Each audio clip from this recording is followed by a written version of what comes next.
Hello world. Since it is June, and June comes with a lot of different things, including Pride Month. Yep, it's that time of year again. And instead of, I guess, talking about parades and just all those other things that people tend to celebrate during this month, I wanted to focus more on. So it's almost been a year since I had my hysterectomy. For those of you who don't know what it is basically removing the biological female reproduction systems, and uh, that also entails the parts that create a majority of estrogen, the female hormone.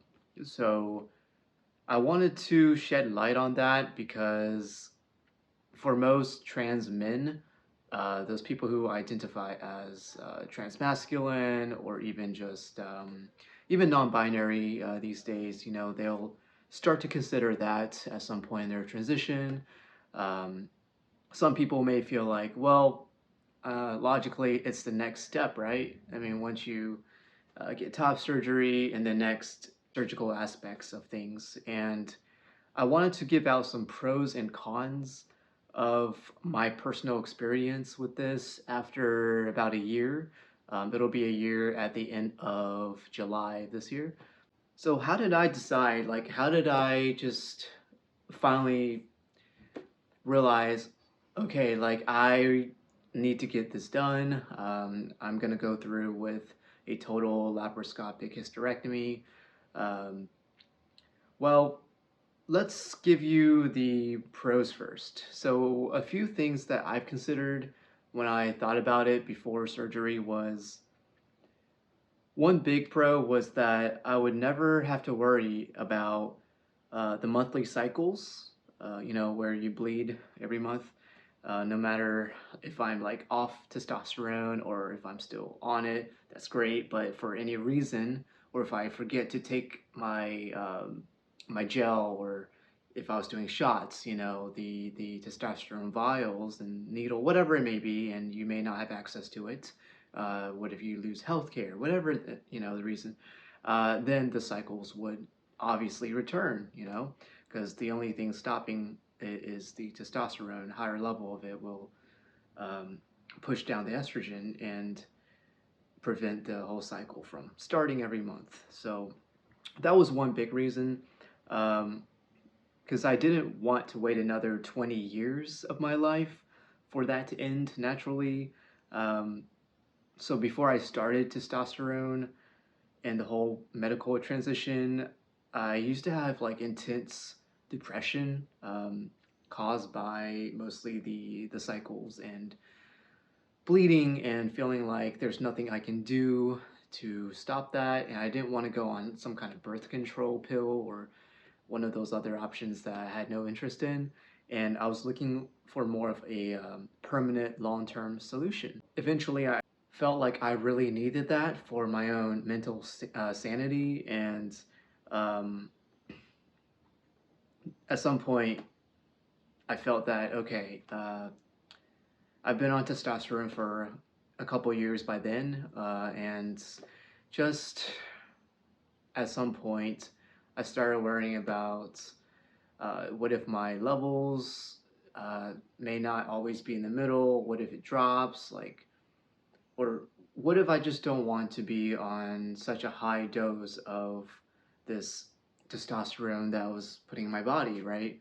And some, not all, but some trans men, after a hysterectomy, their dosage, what it used to be, is like either cut down by half or just decreased, since there's not as well, there's no estrogen anyway to fight off anymore. Uh, so that makes sense that you don't need as much testosterone in your body. But I mean, some trans men have gotten the hysterectomy, and or maybe just one of the ovaries removed and something else, but their dosage may not have changed. But for me personally, since I removed everything, both ovaries and the tubes, the uterus, cervix, my levels significantly dropped. Which brings me to the next pro, which is a drastic decrease in uh, chance of getting ovarian or cervical cancer, since those parts are no longer present. Um, I don't really have to worry about getting a pap smear and getting that checked every year, 3 years, whatever it may be, and having to feel that awkward uh, atmosphere, I guess, of being the only male presenting individual in a room that usually biological females visit to check, for certain signs of cancer or whatever it may be. So that also caused me anxiety and depression as well.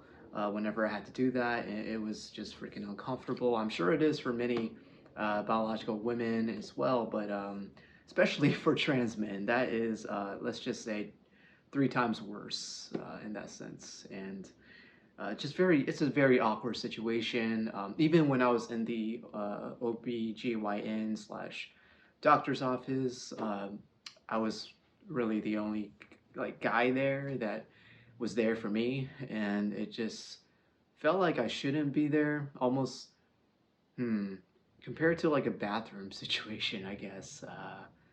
Yeah, like if I were to go into a female bathroom, right? I That would be chaotic for everybody. But yeah, that's pretty much how I feel in that situation, and it's nice to not ever really have to go through that ever again. That is certainly over. Um, Now the cons. You definitely want to pay attention to this because I myself didn't really know the full extent of the cons of I guess not having the ovaries to produce the natural estrogen and how my body reacted. I'd have adapted to the whole change since surgery. So basically, like once you get hysterectomy and have both the ovaries taken out, you will go through early menopause if you're before the age of like 45 or even 50. You will experience hot flashes and fatigue. I still experience that. Weight gain as well, and so the fat distribution will mostly go into your lower belly and sometimes the hips.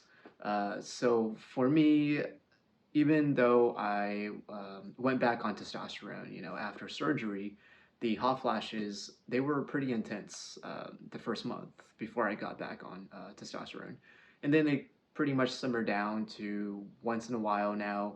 The fatigue though is what really gets me. Like I would say by 8 or 9 p.m. Or even throughout the day, sometimes I feel fatigued and just I want to exercise, but because yeah, weight gain, that I gained 10 pounds, and I would love for most of those pounds to be converted to muscle, but because of the fatigue, kind of makes things hard for me. So I'm dealing with the fatigue, but also the weight gain, and I'm trying to keep off the weight, but I'm tired. So yeah, that has been a struggle, and also my T levels have been either extremely low or extremely high. Although I think that one time that was really high was a fluke, because I even lowered my dose, and it just didn't make sense logically how it would have been that high.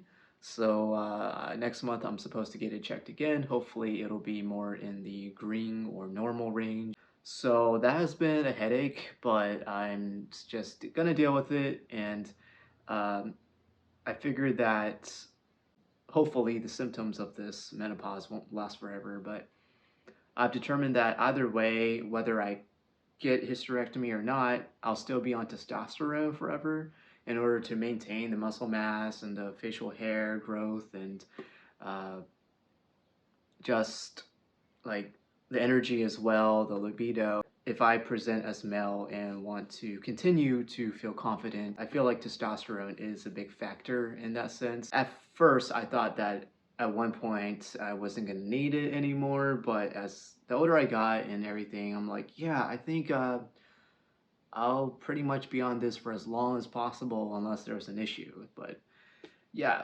since our hormones eventually will naturally decrease anyway, but um, yeah, I figure that instead of having to be on such high doses of tea for a long time and worrying about the bleeding and the cycles that really cause me a lot of mental damage, and also socially too. That also caused my social and romantic relationship at that time to suffer a lot. So yeah, I felt that for me personally, the pros outweighed the cons, and it may not be the same for everybody, but just at least be aware of the physical changes that you will experience once you cut both ovaries out. Some guys keep one so that they won't like go through the menopause as intensely, or they're if they're concerned about, okay, they still want some kind of estrogen in their body for any reason to regulate their hormones better. That is totally okay and valid as well. Um, and I've heard that some people eventually will have to remove the other ovary, and I was just like, yeah, I'm not going through that twice. So I decided to just take both out at once. But yeah, it's a very personal decision, and if you have a good surgeon, they will most likely ask you multiple times, "Are you sure? Do you still want to do this? Do you know the risk and everything? And are you still willing to go through with it?" So I got asked that maybe 3 or 4 times after I went there and told her, yes, I want to do this.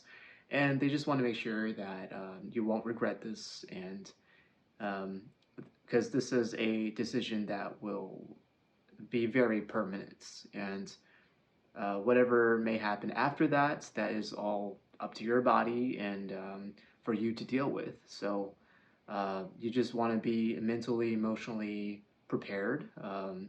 Can't really physically prepare much besides like maybe not drinking and smoking as much before then, um, but yeah, the physical aspect of the which I just mentioned comes pretty soon after surgery, and you want to give it some time, maybe like a month to let it heal. Hysterectomy, whether it's for you, should you go through with it, you definitely want to weigh your pros and cons first, and don't take the uh, early menopause lightly. I'll just say that. So for me, I got mine done pretty close to me turning 30. Uh, so it's not too early and not too late. Um, but yeah, I would say if you're younger than 25, I would probably think about it some more and take your time. Don't rush it because the fatigue is real. Like, I can't imagine me in my teens or even in my mid 20s, like feeling fatigued, and dealing with the weight gain. And it's much harder to lose that weight nowadays because it's just automatically shifting there. But yeah, if you can wait off just at least until closer to 30 or 30 or older, that might be better. I know it's hard, and I know it's something that causes dysphoria, for most trans men or even some non-binary people. But just physically, it just might be better if you're concerned about not having the energy if you do sports or just you had an active lifestyle, before. I mean, I wasn't that active for me personally before, but oh man, yeah, it's very different, and you will feel that pretty fast after surgery. So yeah, you definitely want to like think it through and make sure you're okay with the adjustments and the bodily changes after surgery, and just make the best choice for you. That's what I did, and I still don't regret it. I definitely don't.